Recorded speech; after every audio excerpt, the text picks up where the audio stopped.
Juges chapitre 4.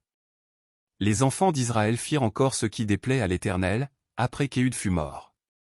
Et l'Éternel les vendit entre les mains de Jabin, roi de Canaan, qui régnait à Hatsor. Le chef de son armée était Sisra, et habitait à Haroshet-Goïm. Les enfants d'Israël crièrent à l'Éternel, car Jabin avait 900 chars de fer, et il opprimait avec violence les enfants d'Israël depuis 20 ans. Dans ce temps-là, Déborah, prophétesse, femme de Lapidote, était juge en Israël. Elle siégeait sous le palmier de Déborah, entre Rama et Béthel, dans la montagne d'Éphraïm, et les enfants d'Israël montaient vers elle pour être jugés. Elle envoya appeler Barak, fils d'Abinoam, de Kédesh Nephtali, et elle lui dit, « N'est-ce pas l'ordre qu'a donné l'Éternel, le Dieu d'Israël? Va, dirige-toi sur le mont Tabor, et prends avec toi 10 000 hommes des enfants de Nephtali et des enfants de Zabulon. J'attirerai vers toi, au torrent de Kison, Sisra, chef de l'armée de Jabin, avec ses chars et ses troupes, et je le livrerai entre tes mains. » Barak lui dit, « Si tu viens avec moi, j'irai, mais si tu ne viens pas avec moi, je n'irai pas. » Elle répondit, « J'irai bien avec toi, mais tu n'auras point de gloire sur la voie où tu marches, car l'Éternel livrera Sisra entre les mains d'une femme. » Et Déborah se leva, et elle se rendit avec Barak à Kédesh. Barak convoqua Zabulon et Nephtali à Kédesh, 10 000 hommes marchèrent à sa suite, et Déborah partit avec lui.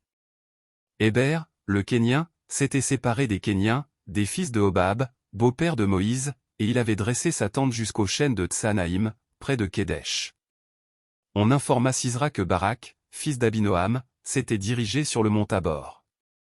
Et, depuis Haroshet-Goïm, Sisra rassembla vers le torrent de Kison tous ses chars, 900 chars de fer, et tout le peuple qui était avec lui.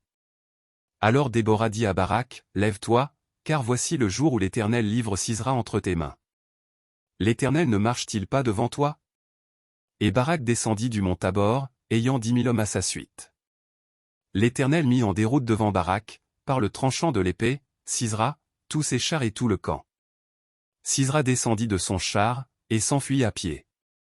Barak poursuivit les chars et l'armée jusqu'à Haroshet-Goïm, et toute l'armée de Sisra tomba sous le tranchant de l'épée, sans qu'il en restât un seul homme. Sisra se réfugia à pied dans la tente de Jaël, femme de Héber, le Kénien, car il y avait paix entre Jabin, roi de Hatsor, et la maison de Héber, le Kénien. Jaël sortit au-devant de Sisra, et lui dit, « Entre, mon seigneur, entre chez moi, ne crains point. » Il entra chez elle dans la tente, et elle le cacha sous une couverture. Il lui dit, « Donne-moi, je te prie, un peu d'eau à boire, car j'ai soif. » Elle ouvrit l'outre du lait, lui donna à boire, et le couvrit.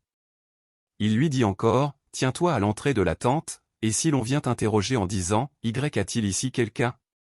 Tu répondras, « Non. » Jaël, femme de Héber, saisit un pieu de la tente, prit en main le marteau, s'approcha de lui doucement, et lui enfonça dans la tempe le pieu, qui pénétra en terre. Il était profondément endormi et accablé de fatigue, et il mourut. Comme Barak poursuivait Sisra, Jaël sortit à sa rencontre et lui dit, « Viens, et je te montrerai l'homme que tu cherches. » Il entra chez elle, et voici, Sisra était étendu mort, le pieu dans la tempe. En ce jour, Dieu humilia Jabin, roi de Canaan, devant les enfants d'Israël. Et la main des enfants d'Israël s'appesantit de plus en plus sur Jabin, roi de Canaan, jusqu'à ce qu'il eussent exterminé Jabin, roi de Canaan.